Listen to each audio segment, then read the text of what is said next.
Students, WhatsApp, कैसे हैं आप सब लोग? ऑनलाइन स्टडी को एंजॉय कर रहे हैं या नहीं कर रहे हैं? आई थिंक कर रहे होंगे, है ना। चैप्टर पढ़ रहे थे बच्चों हम सॉल्यूशन, काफ़ी अच्छा, काफ़ी इंपॉर्टेंट और मेरा फेवरेट चैप्टर में से एक चैप्टर है सॉल्यूशन। तो बच्चों फिजिकल केमिस्ट्री, बहुत मज़ा आता है फिजिकल केमिस्ट्री पढ़ने में, है ना, क्योंकि थ्योरी के साथ साथ न्यूमेरिकल डेरिवेशन सब साथ साथ में चलते हैं। तो बच्चों लास्ट क्लास में हमने सॉल्यूशन में क्या डिस्कस किया था?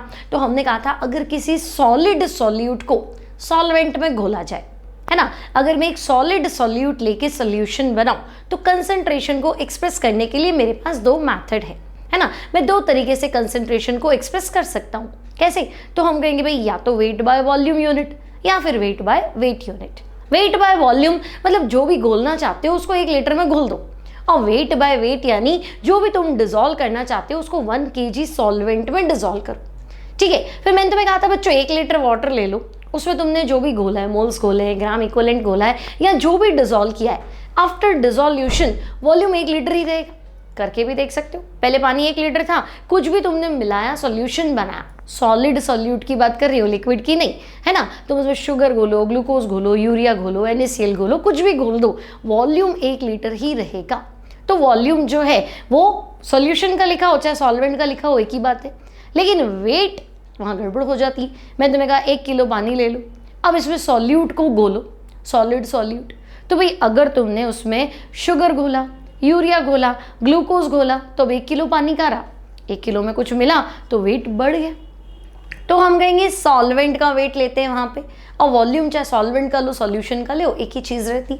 तो लास्ट टर्न पे हम डिस्कस कर चुके हैं बच्चों मैथड्स टू एक्सप्रेस कंसंट्रेशन। अगर मैं बात करूं कि भाई एक सॉलिड सॉल्यूट को when a solid solute is dissolved in solvent, ठीक है भाई, solid solute is dissolved in solvent, ठीक है।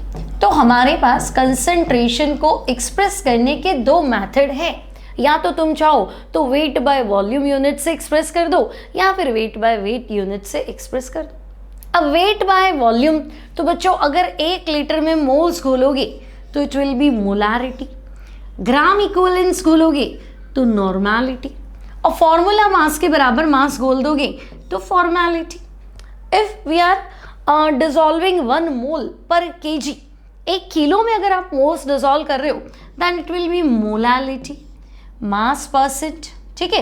मास परसेंट का कोई सिंबल तो है नहीं, वेट बाय वेट परसेंट ऐसे लिख सकते हो आप, ओके। और मोल फ्रैक्शन को हम x लिख देते हैं, ठीक है। तो बच्चों हमारी पिछली क्लास में हम मोलारिटी को अच्छे से डिस्कस कर चुके हैं, है ना। अब आज हम डिस्कस करेंगे नॉर्मेलिटी और फॉर्मेलिटी, ठीक है, और इन पे बेस्ड न्यूमेरिकल्स। तो स्टार्ट करते हैं बच्चों नॉर्मेलिटी। अभी नॉर्मेलिटी क्या होता है? तो बच्चों 1 लीटर में जितने मोल्स है दैट इज मोलारिटी, लेकिन बात तो नॉर्मेलिटी की हो रही है। तो हम कहेंगे ठीक है, 1 लीटर में सॉल्यूट के जितने मोल्स है वो मोलारिटी, और सॉल्यूट के ग्राम इक्विवेलेंस है दैट इज नॉर्मेलिटी। तो एक बार डेफिनेशन तो लिख लेते हैं। तो मैं कह दूं भाई number of gram equivalents, number of gram equivalents of solute, ठीक है, gram equivalents of solute dissolved in per liter solution, ठीक है, per liter solution is called normality।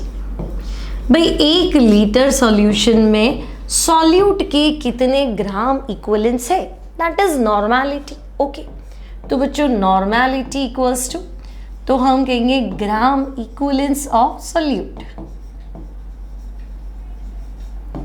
ठीक है, gram equivalents of solute upon, तो हम कहेंगे वॉल्यूम ऑफ सॉल्यूशन, और 1 लीटर में ना तो वॉल्यूम ऑफ सॉल्यूशन लीटर में रख दो। अब प्रॉब्लम है कि ग्राम इक्विवेलेंस क्या है? ग्राम इक्विवेलेंस तो कभी सुना ही नहीं, है ना। 11th क्लास में हालांकि पढ़ रखा है, बट मान लो नहीं पढ़ा, भूल गए, तो ग्राम इक्विवेलेंस, तो ग्राम मतलब तो मास, अब इक्विलेंट, तो इक्विलेंट मतलब इक्विलेंट मास, जैसे मोल्स क्या होता था, तो हम कहते हैं मास अपॉन मोलर मास। तो इक्विलेंट्स क्या है, मास अपॉन इक्विलेंट मास। तो एक फॉर्मूला और बना लेती हूँ, बेचा कोई पूछ ले ग्राम इक्विलेंट क्या है, तो मैं कह दूंगी ग्राम मतलब तो मास, किसका, तो सॉल्यूट का, क्योंकि ग्राम इक्विलेंट सॉल्यूट के लिख रहे हो। तो मास ऑफ सॉल्यूट ग्राम्स में होना चाहिए अपॉन, तो हम कहेंगे इक्विलेंट मास ऑफ सॉल्यूट। ठीक है, तो मास of solute upon equivalent mass of solute.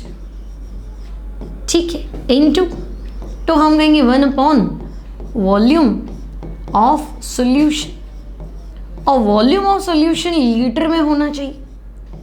ठीक है, बाय चांस वॉल्यूम जो है वो मिलीलीटर में, तो हम कहेंगे भाई मुझे तो इक्विलेंस, ग्राम इक्विलेंस पर लीटर चाहिए।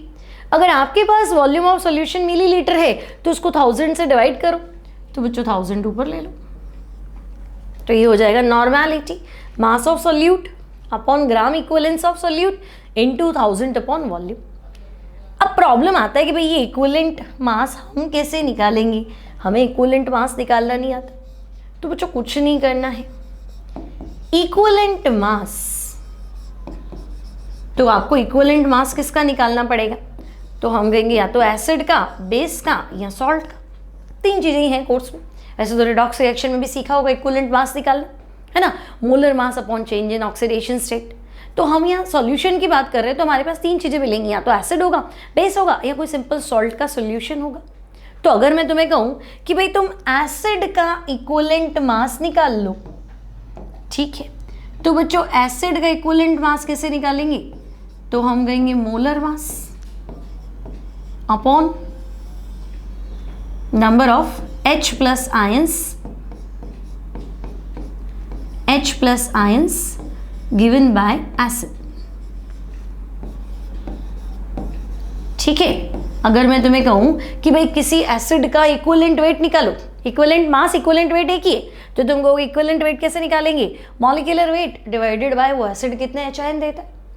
ठीक है, तो मतलब आप कह रहे हो मॉलिक्यूलर वेट तो है जो है, मोलर मास तो फिक्स है, और बच्चों इक्विवेलेंट वेट है ना, इक्विवेलेंट वेट क्या है, मॉलिक्यूलर मास अपॉन HIN। तो भाई एक एसिड जितने HIN देता है, ध्यान से सुनना मेरी बात, कितने है वो नहीं कह रही हूँ, एक एसिड कितने H प्लस आयन देता है, नंबर ऑफ रिप्लेसेबल HINs, है ना। भाई एसिड में आपको 2 HIN दिख रहे, 3 दिख रहे, उससे मतलब नहीं, वो छोड़ता कितने HIN है, कोई रिएक्शन के दौरान भी है 2 लेकिन छोड़ा एक ही, है ना। तो एक एसिड जितने H प्लस आयन देता है उसे कहते हैं बेसिसिटी।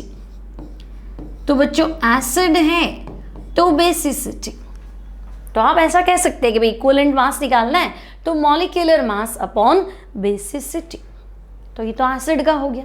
अभी बेस का बताओ, फिर न्यूमेरिकल देखते हैं। ठीक है, तो बच्चों अगर मैं आपको कहूंगी आप तो क्या करो, इक्विवेलेंट मास ऑफ बेस निकाल दो, इक्विवेलेंट मास ऑफ बेस। तो आप क्या कहेंगे, अच्छा बेस का इक्विवेलेंट मास निकालना है तो पहले बेस का मॉलिक्यूलर मास लिख दो। ठीक है, तो इक्विवेलेंट मास ऑफ बेस, तो हम कहेंगे भाई मोलर मास डिवाइडेड बाय, तो हम कहेंगे भाई बेस क्या देता है, तो भाई जो H प्लस आयन देता है वो एसिड, और जो OH माइनस आयन देता है वो बेस। तो हम कहेंगे ठीक है, मोलर मास तो जो है वो है ही सही, डिवाइडेड बाय, तो डिवाइडेड बाय हो जाएगा number of OH minus ions, number of OH minus ions given by base. एक बेस कितने OH आयन देता है उसे भी हम क्या कहेंगे, एक बेस जितने OH आयन दे रहा है उसको मोलर मास से डिवाइड कर देंगे, उसे हम कहेंगे इक्विवेलेंट मास। अब एक बेस जितने OH आयन देता है ना बच्चों, वो होता है एसिडिटी। तो हम कहेंगे आप बेस का इक्विवेलेंट वेट निकालना चाहते हो, तो बेस का इक्विवेलेंट वेट कैसे निकालेंगे, molecular weight divided by base की क्या हो जाएगी, एसिडिटी। ठीक है, कई जगह एसिडिटी भी लिखा होता है तो इट्स ओके की बात है। तो देखो एसिड है तो बेसिसिटी, और बेस है तो एसिडिटी। अब अगर मैं कहूँ कि नहीं दोनों ही नहीं दिया है मुझे, तो एग्जाम में दे दिया इक्विवेलेंट मास ऑफ रेडिकल, भाई आप क्या करेंगे, इक्विवेलेंट मास ऑफ रेडिकल, है ना। आपको मान लो कोई सॉल्ट है, ठीक है, रेडिकल मतलब मान लो कोई सॉल्ट है, तो सॉल्ट का इक्विवेलेंट वेट निकालना है। तो बच्चों आप क्या करना, सॉल्ट का इक्विवेलेंट वेट निकालना है तो मोलर मास तो लिख देना, ठीक है, molar mass divided by total charge लिख देना, है ना, या तो प्लस या माइनस टोटल चार्ज लिख देना।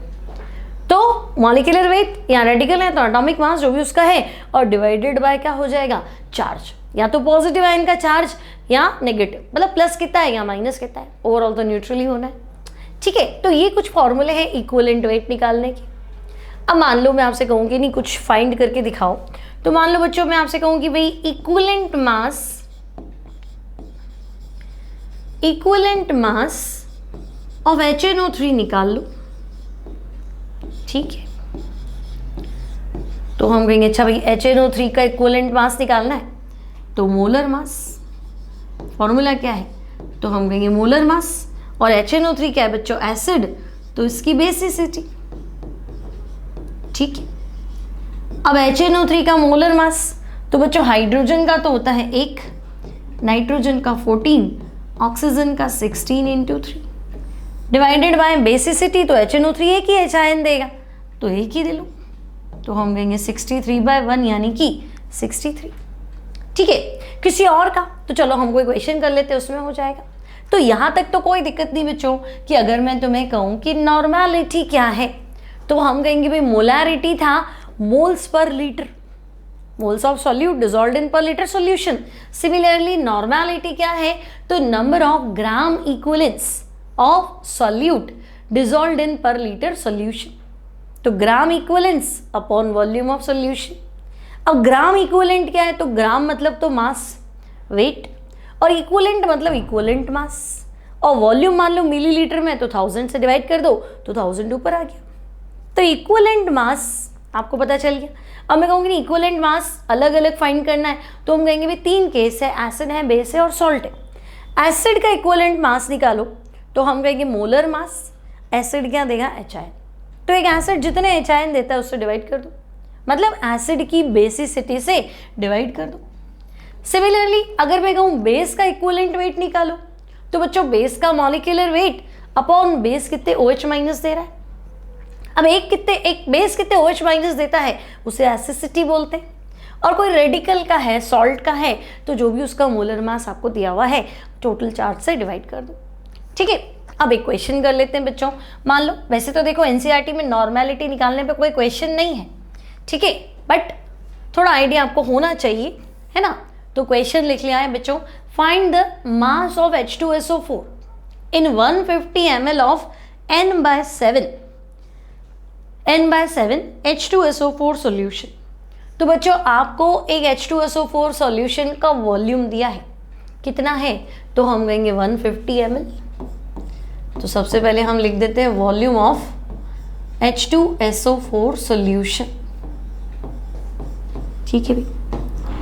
तो H2SO4 सॉल्यूशन का जो वॉल्यूम है that is 150 ml, okay. Normality भी दी हुई है बच्चों, नॉर्मेलिटी ऑफ सॉल्यूशन, तो हम कहेंगे हाँ नॉर्मेलिटी दी हुई है, कितनी है, तो N/7, मतलब न्यूमेरिकल में 1/7 लिखनी है, N मतलब ग्राम इक्विवेलेंट्स पर लीटर, ठीक है। और क्या दिया है, तो हम कहेंगे बस यही है, और H2SO4 यानी सॉल्यूट मास आपसे पूछ लिया, तो भाई मास ऑफ सॉल्यूट ये आपसे पूछ लिया, ठीक है। अब आप कहेंगे भाई नॉर्मेलिटी का फॉर्मूला लगा के नॉर्मेलिटी निकाल लेते, लेकिन बच्चों नॉर्मेलिटी में तो मुझे इक्विवेलेंट मास चाहिए, है ना, मुझे तो इक्विवेलेंट वेट के बिना मैं क्वेश्चन नहीं कर पाऊंगी, तो हम कहेंगे ठीक है भाई इक्विवेलेंट मास ऑफ H2SO4 निकाल लेते। अब इक्विवेलेंट मास क्या होता है, तो हम कहेंगे एसिड है ना, H2SO4 क्या है, एसिड है, तो हम कहेंगे मोलर मास डिवाइडेड बाय, तो बच्चों एसिड क्या देता है, H आयन, तो एक एसिड जितने H आयन देता है वो होती है बेसिसिटी, तो बेसिसिटी, ठीक है। अब मैं कहूँगी नहीं इक्विवेलेंट मास फाइंड करके दिखा दो, तो इक्विवेलेंट मास ऑफ H2SO4, ठीक है। तो हम कहेंगे मोलर मास। तो बच्चों H2SO4 का मोलर मास, तो हम कहेंगे एक हाइड्रोजन का 1, 2 हाइड्रोजन है 2 से मल्टीप्लाई कर लो, सल्फर का 32, ऑक्सीजन का 16 मल्टीप्लाई विद 4 डिवाइडेड बाय, तो H2SO4 2 H आयन देगा। तो बच्चों ये आएगा 98 डिवाइडेड बाय 2 यानी कि 49, ठीक है। तो भाई इक्विवेलेंट मास आ गया, वॉल्यूम है, नॉर्मेलिटी है। अब हम हमारा सीधा फॉर्मूला यूज कर लेंगे।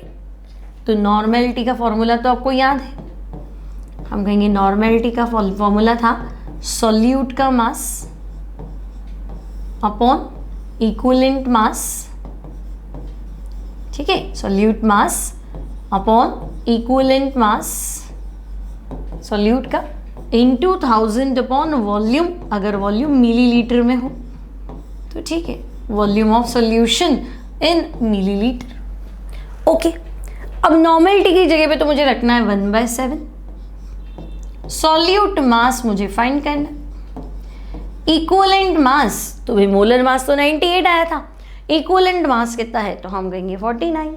ओके, तो 49 इंटू 1000 और वॉल्यूम कितना है तो हम कहेंगे 150 ml। ओके, अब क्या करें, तो अब 7 7 49 है ना। अभी तुम क्या फाइंड करना चाहते हो, मास। तो मास कितना हो जाएगा, तो मैं कहूँगी 7 और 15 तो ऊपर ले आओ, 7 इंटू 15 डिवाइडेड बाय 100, तो 15 7 जा 105 होता है 105, तो 105 डिवाइडेड बाय 100 तो ये हो जाएगा 1.05 ग्राम्स, ठीक है। So this will be the final answer. तो बताओ दिक्कत क्या है, मोलरिटी में सिर्फ मोलर मास रखते थे, सेम फॉर्मूला है। मोलरिटी में यहाँ क्या होता था, मोलर मास, ठीक है। नॉर्मेलिटी में क्या होगा, तो हम कहेंगे इक्विवेलेंट मास। अब इक्विवेलेंट मास तो नहीं निकालना आता, तो मोलर मास रख दो, बेसिसिटी से डिवाइड कर दो। भाई मोलरिटी होती तो 98 रख लेते, है ना। अभी H2SO4 2 H आयन देता है, तो 98 डिवाइडेड बाय 2 कर दो, आंसर आ जाएगा। क्लियर। अब देखते हैं बच्चों, नेक्स्ट टॉपिक जो है हमारे पास वो है कि भी मान लो भाई नॉर्मेलिटी तो कोर्स में है नहीं, ठीक है। तो सॉल्यूशन वाले चैप्टर में तो नॉर्मेलिटी का ऐसा कुछ तुम्हें क्वेश्चन नहीं मिलेगा, एक आधा कोई मिल जाए तो एक अलग बात है ना। मोलैरिटी पे ज़्यादातर क्वेश्चन है, मोलैरिटी और मोलैलिटी पे। अब नॉर्मेलिटी तो फिर काम आएगी इलेक्ट्रोकेमिस्ट्री में, तो आपको थोड़ा रिलेशन पता होना चाहिए। मान लो नॉर्मेलिटी निकालना भारी काम लगता है, अभी तुमको कि मुझसे एक एक का इक्विवेलेंट वेट नहीं निकलेगा, पता नहीं चलता है, तो इट्स ओके। आप क्या करो, मोलैरिटी निकालना तो आता है ना, मोलैरिटी से नॉर्मेलिटी निकालो। तो नेक्स्ट जो टॉपिक है हमारे पास that is relationship between normality and molarity. आप क्या करो, मोलैरिटी निकालो और उसको नॉर्मेलिटी में कन्वर्ट कर दो, ठीक है। अब रिलेशनशिप क्या है बच्चों, तो आपको याद रखना है रिलेशनशिप, हम याद रखेंगे नमस्ते वर्षा। नॉर्मेलिटी और मोलैरिटी में रिलेशनशिप कैसे याद रखेंगे, तो हम कहेंगे नमस्ते वर्षा, ठीक है। हिंदी में याद रख लेंगे। तो न मतलब नॉर्मेलिटी, म मतलब मोलैरिटी और वर्षा मतलब वी, वैलेंसी। तो तुम्हें याद एक जगह हमने वैलेंसी लिखी थी, चार्ज लिखा था, है ना। तो वैलेंसी है तो वैलेंसी लिख दो, नहीं तो तुम ऐसे लिख दो A B C V N equals to, देखो है ना, नमस्ते वर्षा, इसे याद रहेगा। नहीं तो बच्चे सोचते हैं NMV याद कर लेता हूँ ना, तो NMV याद कर लो, है ना। 6 महीने बाद एग्जाम है तो पता ही नहीं चलेगा NMV था कि MNV था, V तो पीछे था, इतना तो पता है, इसलिए गड़बड़ हो जाती है। तो नमस्ते वर्षा में N इक्वल्स टू M, ठीक है, तो थोड़ा जल्दी हो जाएगा, ईजी हो जाएगा। अभी ये क्या है A B C V, तो बच्चों A तो हम कहेंगे A फॉर एसिडिटी, भाई बेस हो तो एसिडिटी काम आएगी। B तो तुम कह देना बेसिसिटी, ठीक है। C तो बच्चों चार्ज, और V तो वैलेंसी। तो A B C V acidity, basicity, charge और वैलेंसी। तो ये रिलेशन आपको याद रखना है, नॉर्मेलिटी इक्वल्स टू, ठीक है, नॉर्मेलिटी इक्वल्स टू मोलैरिटी, है ना, इनटू वी ही है, लेकिन वी नहीं है तो ABCV कुछ भी हो सकता है, ठीक है। और बोलने की कोई बात है नहीं, सिंपल सा फॉर्मूला है, सिंपल सा कॉन्सेप्ट है, normality equals to molarity into ABCV।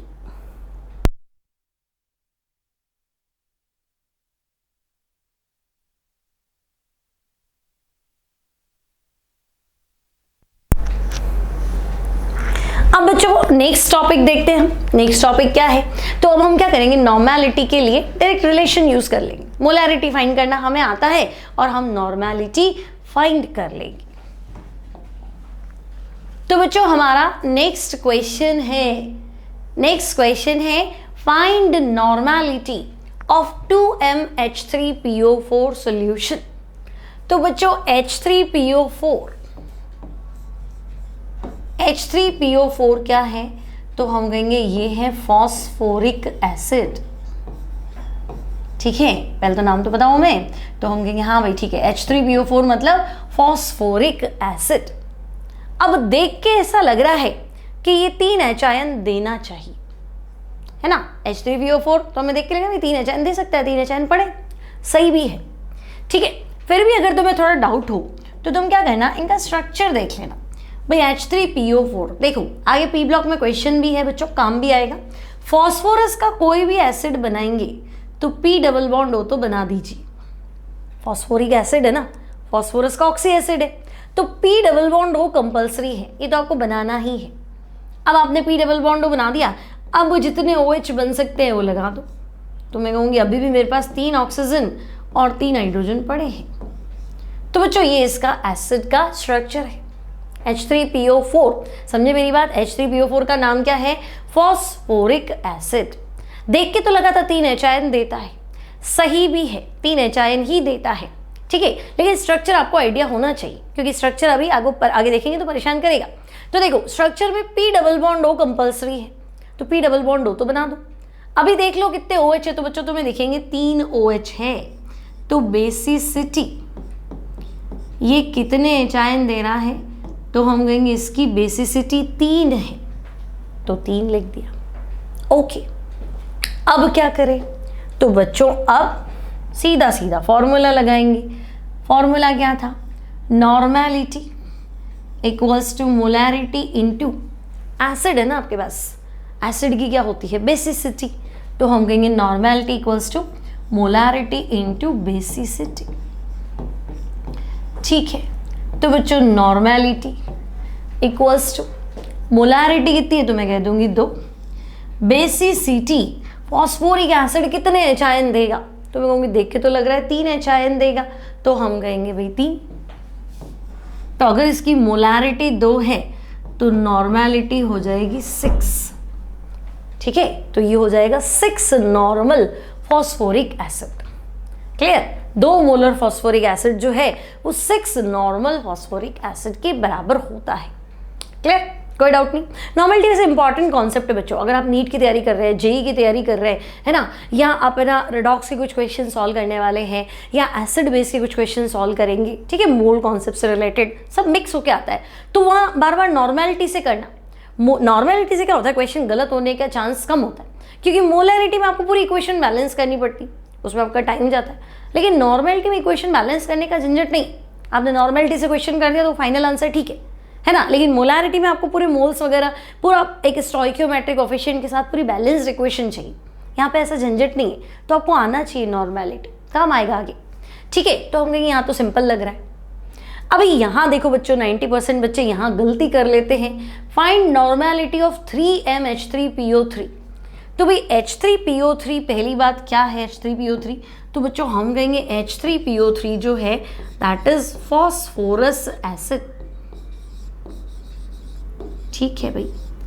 H3PO3 जो है ये है फॉस्फोरस एसिड, ओके। अब इसको देख के क्या लग रहा है, तो मैं कहूंगी भाई इसको देख के लग रहा है कि ये 3 H आयन देना चाहिए, लेकिन देख के लगने से क्या होता है, स्ट्रक्चर बनाओ। तो मैंने तुम्हें सिखा दिया था बच्चों P double bond O compulsory है, P double bond O compulsory है, तो पी डबल बॉन्ड ओ तो बनाओ ही सही। अभी तुम देख लो OH कितने सेट हो रहे हैं, तो तुमने कहा भाई एक O तो मैंने डाल दिया, अब OH मुझे लग रहा है 2 ही बन सकते हैं और तीसरा H। ठीक है, अब स्ट्रक्चर इसका ये है और ये परफेक्ट स्ट्रक्चर है। अब बच्चों ध्यान से देखो, इस एसिड में OH ग्रुप 2 ही है, फॉस्फोरस एसिड, इस एसिड में OH ग्रुप 2 ही है बच्चों। तो अगर इसके पास 2 ही OH ग्रुप है तो इसकी बेसिसिटी 2 ही हुई, है ना। तो हम कहेंगे हाँ भैया तो OH ग्रुप 2 है तो बेसिसिटी 2। अब बच्चों अगर बेसिसिटी 2 है तो बस आंसर निकालो। तो हम कहेंगे फॉर्मूला क्या है, तो भाई फॉर्मूला है normality equals to molarity into basicity. ठीक है, तो भाई नॉर्मेलिटी इक्वल्स टू मोलैरिटी, तो मोलैरिटी कितनी है 3 और बेसिसिटी जो देख के लग रहा था 3 और अगर तुमने आंसर कर दिया 9 तो गड़बड़ हो गई, है ना बच्चों। यहाँ बेसिसिटी 2 ही है तो 3 × 2, तो ये हो जाएगा बच्चों 6 नॉर्मल। तो हम कहेंगे ओके 3 × 2 यानी 6 नॉर्मल। तो अभी आपको समझ में आ गया कि नॉर्मेलिटी कैसे फाइंड करनी है अगर मोलैरिटी गिवन हो तो आई थिंक अब आपका मोलैरिटी का कॉन्सेप्ट क्लियर, नॉर्मेलिटी का कॉन्सेप्ट क्लियर। अब आगे बढ़ते हैं बच्चों, तो आगे हमारे पास नेक्स्ट टॉपिक क्या है, तो हमारे पास नेक्स्ट टॉपिक है फॉर्मेलिटी, है ना। फॉर्मेलिटी कभी कभी स्कूल जाके भी फॉर्मेलिटी हो जाती है, भाई जाना है जरूरी है, अटेंडेंस लगानी है, प्रैक्टिकल करना है, फॉर्मेलिटी। ठीक है, तो ये भी वैसी कुछ फॉर्मेलिटी है। अब देखो फॉर्मेलिटी करना है इस पर बाकी, एक्चुअली ये मोलैरिटी ही है, तो फिर मोलैरिटी है तो फॉर्मेलिटी क्यों लिखा। तो चलो मोलैरिटी में क्या होता था, कितने मोल्स घुले हैं, नॉर्मेलिटी में क्या होता था कितने ग्राम इक्विवेलेंट्स घुले। अब बड़ी मुश्किल से हमने सीखा ग्राम इक्विवेलेंट, ग्राम upon equivalent, mass upon equivalent mass. Formality कितने फॉर्मूला मास प्रेजेंट है, कितना ग्राम फॉर्मूला मास जो है वो सॉल्यूशन के अंदर प्रेजेंट है। Obviously weight by volume unit है तो मैं 1 लीटर की बात कर रही हूँ। तो फॉर्मेलिटी, तो सबसे पहले मैं डेफिनेशन लिख दूँ। तो बच्चों फॉर्मेलिटी तो हम कहेंगे number of gram formula mass, number of gram formula mass of solute, gram formula mass of solute present in, ठीक है, प्रेजेंट इन 1 लीटर सॉल्यूशन। ठीक है, 1 लीटर सॉल्यूशन में सॉल्यूट का कितना ग्राम फॉर्मूला मास प्रेजेंट है उसे हम कह देंगे फॉर्मेलिटी। ठीक है भाई, अब फॉर्मेलिटी क्या है, तो बच्चों फॉर्मूले के हिसाब से या डेफिनेशन के हिसाब से तो मैं कहूँगी gram formula mass of solute. Formula mass को ग्राम में रिप्रेजेंट कर दो, है ना, जैसे मोलर मास को ग्राम में रिप्रेजेंट कर दो, ग्राम मोलर मास तो मोल हो जाता है। ठीक है, उसी तरह से ग्राम फॉर्मूला मास किसका, सॉल्यूट का, डिवाइडेड बाय, तो हम कहेंगे वॉल्यूम ऑफ सॉल्यूशन।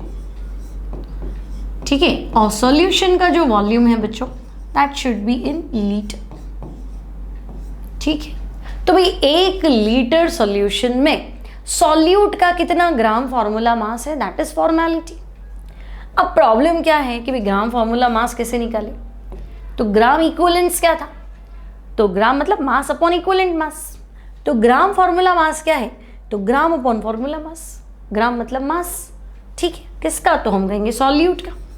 तो बच्चों formality equals to mass of solute किस में होना चाहिए, तो हम कहेंगे ग्राम्स में, अपॉन फॉर्मूला मास, तो formula mass of solute, mass of solute grams में upon formula mass of solute into, तो हम कहेंगे 1 अपॉन वॉल्यूम ऑफ सॉल्यूशन। और वॉल्यूम ऑफ सॉल्यूशन जो है वो लीटर में होना चाहिए, इन केस मिली लीटर हो तो तुम कहोगे भाई मिली लीटर है तो लीटर में कन्वर्ट करो। कैसे कन्वर्ट कर दो? 1000 से डिवाइड कर दो, तो बच्चा ये 1000 ऊपर आ जाएगा। तो mass upon formula mass into 1000 upon volume, और वॉल्यूम होगा मिलीलीटर। ठीक है, यूनिट क्या बनेगी? तो वैसे तो तुम एफ लिख दो, है ना, कैपिटल एफ। नॉर्मेलिटी में क्या लिखा था? एन, है ना, एन मतलब ग्राम इक्विवेलेंट पर लीटर। मोलरिटी में क्या लिखे थे? कैपिटल एम, मोल पर लीटर। सिमिलरली यहाँ पे तो यहाँ हो जाएगा ग्राम फॉर्मूला मास पर लीटर। ठीक है, ये हो जाएगी फॉर्मेलिटी की यूनिट, है ना। और नॉर्मेलिटी की यूनिट लिखो तो एन लिख दो, वैसे तो सही है, एन ही होता है ना, और लिखना ही है तो ग्राम इक्विवेलेंस पर लीटर। तो फिर मोलरिटी की भी लिख दो, यूनिट ऑफ मोलरिटी, तो हम कहेंगे मोल पर लीटर। अब ले दे के आपको एक बात खटक रही होगी कि मैडम आपने फॉर्मूला मास लिख दिया, तो फिर मोलर मास और फॉर्मूला मास, फॉर्मूले का मास फॉर्मूला मास, तो मोलर मास भी तो होता है पूरे मॉलिक्यूल का मास। अगर मैं कहूँ H2SO4 तो मॉलिक्यूल ही तो है ना। और फॉर्मूला, अगर जनरली आप तो फॉर्मूला वही समझते हो भाई फॉर्मूला, तो ठीक है, तो आपको लग रहा है कि फॉर्मूला मास मोलर मास एक है, लेकिन ऐसा नहीं। फॉर्मूला मास हमेशा आयनिक कंपाउंड का होता है। अभी कैसे? तो देखो, अगर आपने सॉलिड स्टेट तो आपने पढ़ ही रखा है, ठीक है। जैसे मैं तुम्हें कहूँ H2SO4, तो H2SO4 पूरा एक मॉलिक्यूल है भाई, 2 हाइड्रोजन होगा, 1 सल्फर होगा और 4 ऑक्सीजन होगा, H2SO4। अब इसका किसी से कोई लेना देना नहीं। लेकिन अगर मैं तुम्हें कहूँ NaCl, तो एक Na एक Cl नहीं है। NaCl तो मैंने एक सिंपल रेशियो लिया है ना। हो सकता है 1000 Na पे 1000 Cl हो, 100 Na पे 100 Cl हो, तो फाइनल जो आंसर आ रहा है दैट इज 1:1। तो जो रेशियो वाइज मैंने कंपाउंड बनाया है वो फॉर्मूला है, और जो एग्जैक्ट नंबर ऑफ एटम गिन के बनाया है वो मॉलिक्यूलर फॉर्मूला है। समझे? तो फॉर्मूला आयनिक कंपाउंड का होता है और मॉलिक्यूलर फॉर्मूला एक कोवेलेंट कंपाउंड का होता है, तो फर्क है। अब ये फर्क यहाँ कैसे नजर आएगा? तो बच्चों हम कहेंगे फॉर्मेलिटी जो है ना वो हम सब तभी यूज करेंगे, ठीक है।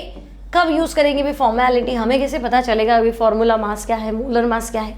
तो देखो, फिलहाल एक लाइन लिखेंगे, आगे आपको वापस काम आएगी। तो formality is always used,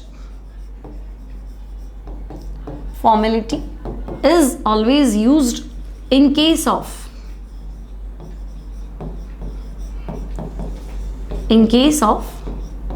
dissociation and association। ठीक है, फॉर्मेलिटी को यूज हम तभी करेंगे जब कंपाउंड डिसोसिएट हो जाता है। तो डिसोसिएट मतलब बच्चों स्प्लिट हो जाता है, टूट जाता है। अब वो आयनिक कंपाउंड है तो आयंस में ही टूटेगा, है ना। और एसोसिएशन भाई जोड़ेगा कैसे? आयनिक कंपाउंड को जोड़ना तो हम नहीं समझ सकते। तो बच्चों क्या होता है कि कई बार क्या होता है, डाइमर बन जाता है। 2 मॉलिक्यूल जुड़ जाते हैं तो डाइमर बन गया, 3 जुड़ गए तो ट्राइमर बन गया। तो आपको ऐसा लग रहा है मैंने 1 मोल घोला है, लेकिन आपने देखा 2 करके वो जुड़ गए, तो 1 मोल घोला है लेकिन पानी में जाके वो आधा मोल हो गया। तो कुछ एबनॉर्मल केसेस हैं डिसोसिएशन और एसोसिएशन। जैसे मान लो हम बहुत बार आगे पढ़ेंगे कॉलिगेटिव प्रॉपर्टी, तो तब मैं कहती हूँ बच्चों ना NaCl चेंज तो होता है, NaCl से भी प्रॉपर्टी चेंज होती है, बॉइलिंग पॉइंट चेंज होता है, फ्रीजिंग पॉइंट चेंज होता है। बट इस एग्जाम्पल को नहीं लेते क्योंकि तुम कहोगे भाई मैंने तो 1 मोल NaCl घोला था और आप न्यूमेरिकल में वैल्यू रखो तो 1 मोल रखो। लेकिन प्रॉब्लम क्या है बच्चों की, 1 मोल तुम्हें लग रहा है, पानी में जाके तो Na अलग हो गया ना और Cl अलग हो गया। अब NaCl में Na 1 मोल है तो ये 1 मोल है और Cl माइनस भी 1 मोल है। तो तुम तो कैलकुलेशन कर रहे हो कि भाई 1 मोल ही है, मुझे क्या दिख रहा है कि नहीं ये गलत पड़ रहा है, ये तो 2 मोल है। टूट गया तो मेरे सारे आंसर्स बदल गए।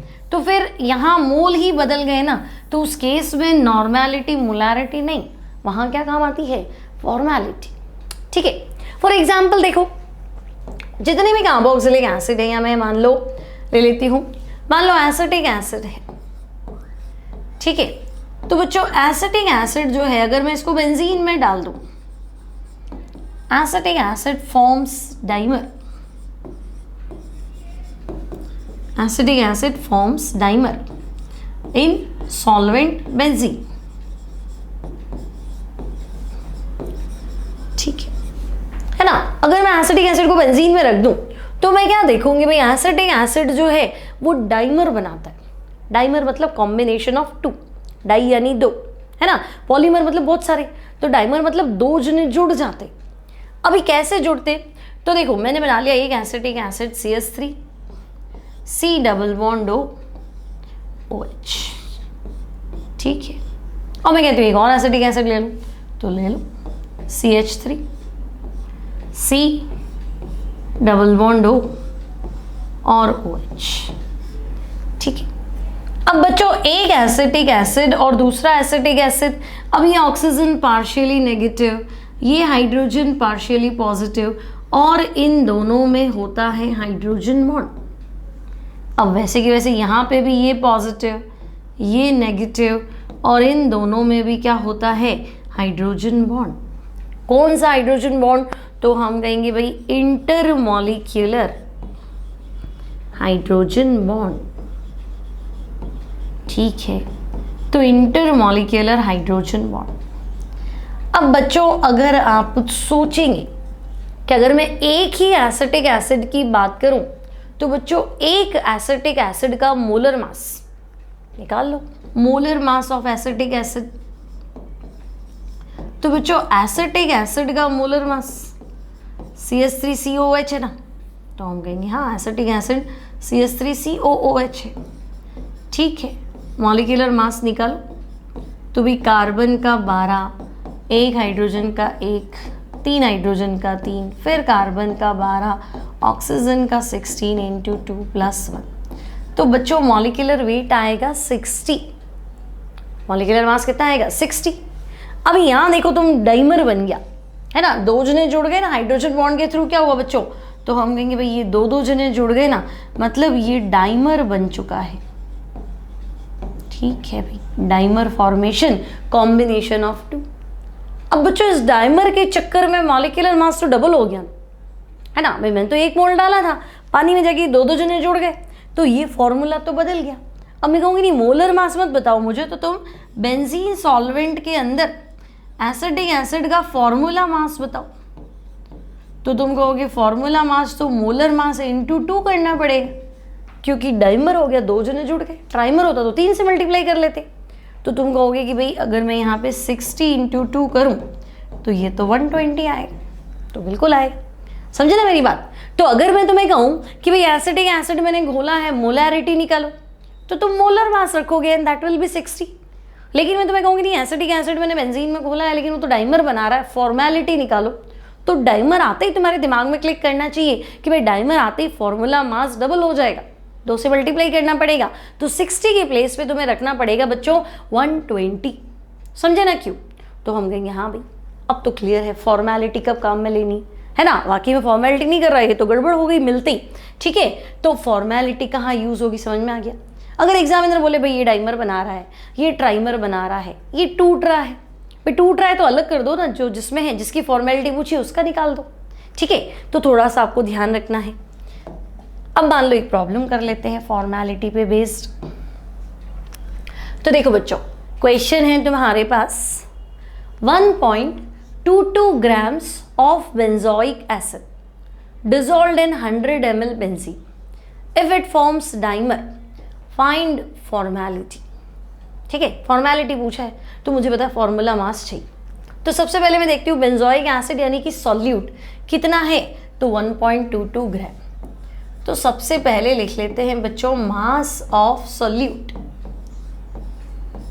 ठीक है भाई, मास ऑफ सॉल्यूट कितना है, तो हम कहेंगे 1.22 ग्राम्स। ठीक है, मोलर मास कितना है बच्चों, molar mass of solute, molar mass of solute मतलब बेंजोइक एसिड यानी कि C6H5COOH, मोलर मास निकालो। तो हम कहेंगे भाई एक कार्बन का मास तो 12 होता है, 6 से मल्टीप्लाई कर लो। एक हाइड्रोजन का मास 1 होता है, 5 से मल्टीप्लाई कर लो। अगेन कार्बन का मास 12 होता है, ऑक्सीजन का 16 इंटू 2 प्लस 1, तो ये आएगा 122। लेकिन बच्चों ये तो मोलर मास है ना, मुझे तो फॉर्मेलिटी निकालनी है और फॉर्मेलिटी मुझे तो फॉर्मूला मास चाहिए। तो मैं कहूँगी चलो मोलर मास तो आया, फॉर्मूला मास ऑफ सॉल्यूट निकाल लेते हैं। ठीक है, बेंजोइक एसिड का फॉर्मूला तो याद होगा, बेंजीन भी COH है ना, C6H5COH। ठीक है, अब मैं कहूँ बच्चों फॉर्मूला मास ऑफ सॉल्यूट, तो देखो फॉर्मूला मास की बात करें तो फॉर्मूला मास तो हम कहेंगे भाई डाइमर बना रहा है, लिखा तो है इसने डाइमर, मतलब दो दो जने जुड़ गए, तो डाइमर मतलब 122 को 2 से मल्टीप्लाई कर लो। क्यों? तो हम कह देंगे डाइमर फॉर्मेशन कर रहा है, हमने पढ़ रखा है कि डाइमर हो तो फॉर्मूला मास डबल हो जाएगा, ट्राइमर हो तो 3 गुना हो जाएगा। ठीक है, तो बच्चों ये हो गया 244। ठीक है, तो सॉल्यूट मास तो आया 1.22, फॉर्मूला मास 244, वॉल्यूम कितना है बच्चों? तो वॉल्यूम ऑफ सॉल्यूशन, तो हम कहेंगे वॉल्यूम ऑफ सॉल्यूशन जो है वो है 100 ml। चलो ये भी आया कहीं ना कहीं से। अब क्या फाइंड करना है? तो फाइंड फॉर्मेलिटी कर लो भाई, फॉर्मेलिटी फाइंड कर लो। फॉर्मूला लगाएं सबसे पहले, तो मैं शॉर्ट में लिख रही हूँ formula, formality equals to solute mass grams में होना चाहिए, अपॉन, तो अपॉन फॉर्मूला मास। ठीक है भाई, फॉर्मूला मास है ना, इनटू, तो हम कहेंगे 1000 divided by volume of solution. ठीक है, और वॉल्यूम ऑफ सॉल्यूशन मिलीलीटर में ले, क्योंकि हमने ऊपर 1000 लिखी है। ओके, अभी फॉर्मेलिटी फाइंड कर लेते हैं। तो बच्चों formality equals to solute mass कितना है? तो हम कहेंगे 1.22, लिख दो भाई 1.22। मोलर मास, तो मोलर मास तो 122 है, लेकिन मैं तो फॉर्मेलिटी निकाल रही हूँ, तो मुझे फॉर्मूला मास चाहिए, तो मुझे पता है डाइमर है तो डबल कर दो, तो भाई 244 इंटू 1000 डिवाइडेड बाय वॉल्यूम। अब तो कर लोगे बच्चों, अब ऐसा कुछ है भी नहीं। ठीक है, पॉइंट उड़ा दो, अभी 3 0 तो कैंसिल हो गए, 122 का डबल हो गया 244। तो मेरा जो आंसर है दैट विल बी 1/20, है ना, या F/20। ठीक है, यानी कि 0.05 F मतलब फॉर्मेलिटी, ग्राम फॉर्मूला मास पर लीटर। क्लियर? तो अब समझ में आया फॉर्मेलिटी। अब थोड़ा ध्यान रखेंगे, अगर आप बोर्ड एग्जाम्स की तैयारी कर रहे हैं, लाइक एनसीईआरटी पढ़ रहे हैं, तो एनसीईआरटी में फॉर्मेलिटी का कॉन्सेप्ट कहीं नहीं है। ठीक है, तो ना पढ़ना है तो इट्स ओके, कोई दिक्कत नहीं है, आप अपने नोट्स में फॉर्मेलिटी मत डालो, है ना। लेकिन आपको नीट की तैयारी करनी है, जेई की तैयारी करनी है ना, थोड़ा सा अच्छा स्टैंडर्ड पढ़ना है तो डाल दो, आगे कहीं ना कहीं काम ही आएगी। ठीक है, तो नॉर्मेलिटी हो गया, नॉर्मेलिटी बोर्ड में काम आएगी बच्चों कहीं ना कहीं, फॉर्मेलिटी हो गया। अब हमारे पास नेक्स्ट टॉपिक है कि भाई नॉर्मेलिटी, मोलारिटी और फॉर्मेलिटी पे टेम्परेचर का क्या इफेक्ट है। ठीक है, अब बच्चों होता क्या है, तो हम कहेंगे कि भाई ये तीनों वेट बाय वॉल्यूम यूनिट है। मोलारिटी क्या है? तो मोल पर लीटर। नॉर्मेलिटी क्या है? ग्राम इक्विवेलेंट पर लीटर। और फॉर्मेलिटी क्या है? ग्राम फॉर्मूला मास पर लीटर। तो ऑल दीज 3 डेटा आर, तो हम कहेंगे वेट बाय वॉल्यूम यूनिट। अब मुझे बताओ, टेम्परेचर चेंज करते हैं तो वॉल्यूम तो बढ़ता है। आपने डे 1 ही पढ़ लिया था कि वॉल्यूम ऐसी चीज़ है, लिक्विड का वॉल्यूम, जो टेम्परेचर के साथ साथ वेरी करता है। पर टेम्परेचर बढ़ता है तो लिक्विड में मॉलिक्यूल वैसे भी दूर दूर तो होती, गैस जितने दूर नहीं होते, लेकिन दूर तो होते, बिल्कुल पास में तो नहीं होते। इंटर पार्टिकल फोर्स जो मैक्सिमम तो नहीं होता, सॉलिड तो नहीं है वो, है ना। तो हम कहेंगे भाई जैसे जैसे टेम्परेचर बढ़ता है, रूम टेम्परेचर से भी ऊपर नीचे होता है, तो लिक्विड मॉलिक्यूल्स एक्सपेल करते हैं, फैलते, तो वॉल्यूम बढ़ता है। अब आप तो वेट अपॉन वॉल्यूम पढ़ रहे हो, तो डिनोमीटर वाली चीज़ को बढ़ा रहे हो, तो वेट अपॉन वॉल्यूम, वॉल्यूम बढ़ेगा तो वेट बाय वॉल्यूम यूनिट घट जाएगी। तो बस इतनी सी बात याद रखनी है बच्चों। क्या बताएंगे हम? तो लिखिए भाई, एज वी नो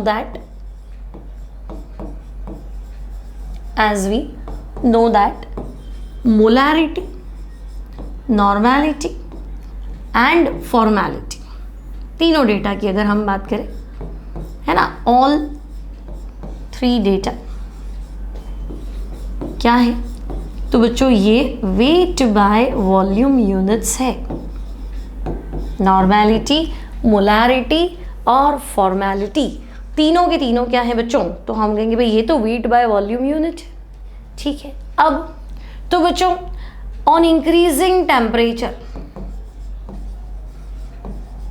भाई सॉल्यूशन तो लिक्विड ही हुआ ना, हम तो लिक्विड सॉल्यूशन की बात कर रहे हैं जो लैब में बना रहे हैं। तो on increasing temperature at constant pressure, ठीक है, सारे सॉल्यूशन हमारे एटमॉस्फेरिक प्रेशर पे रखे, सारे एक्सपेरिमेंट्स उसी पे होते हैं, तो प्रेशर कांस्टेंट है, ठीक है। अगर टेम्परेचर, और वो हमने थोड़ा ना बढ़ाया, नेचुरली बढ़ जाता है, कभी सर्दी है कभी गर्मी, तो हम कहेंगे ठीक है भाई कांस्टेंट प्रेशर पे अगर टेम्परेचर बढ़ेगा तो वॉल्यूम ऑफ सॉल्यूशन, तो हम कहेंगे भाई वो तो बढ़ जाएगा, वॉल्यूम ऑफ सॉल्यूशन इंक्रीजेस, ठीक है। तो बच्चों अगर कांस्टेंट प्रेशर है